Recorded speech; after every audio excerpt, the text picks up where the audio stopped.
अस्सलाम वालेकुम, आप देख रहे हैं परवास न्यूज। मैं हूँ सवाद नान। नजर डालते हैं अहम खबरों पर। Mandi Bahauddin district returning officer Shahid Imran Marth की जेर निगरानी district monitoring officer Sheikh Mohammad Iqbal ने इलेक्शन के ज़ाब्ते अखलाक की खिलाफ वर्जी पर एक्शन लेते हुए इलेक्शन मुहिम के पोस्टर्स और पैनाफ्लेक्सेस उतरवा दिए।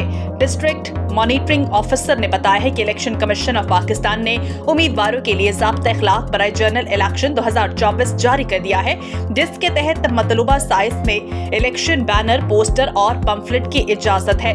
उन्होंने बताया कि मॉनिटरिंग ऑफिसर आने वाले दिनों में रोजाना की बुनियाद पर हर हलके में निगरानी करेंगे। इस मौके पर district returning officer deputy commissioner Shahid Imran math का कहना था कि 8 फरवरी 2024 को होने वाले आम इंतखाबात में इलेक्शन कमीशन ऑफ पाकिस्तान के अहकामात और ज़ाब्ते अखलाक बराए उम्मीदवारान को हर सूरत यकीनी बनाया जाएगा और खिलाफ वर्जी पर कानूनी चाराजोई की जाएगी। किसी के साथ कोई रियायत न बरती जाएगी। याद रहे कि इलेक्शन कमीशन ऑफ पाकिस्तान ने हर हलके में 2 मॉनिटरिंग ऑफिसर तैनात कर दिए, जो इलेक्शन मुहिम की तमाम कार्रवाई की मौसर निगरानी करेंगे और डिस्ट्रिक्ट मॉनिटरिंग ऑफिसर और डिस्ट्रिक्ट रिटर्निंग ऑफिसर को अपनी रिपोर्ट पेश करेंगे। मोहम्मद रशीद भट्टी, ब्यूरो चीफ, परवास न्यूज, मंडी बहाउद्दीन।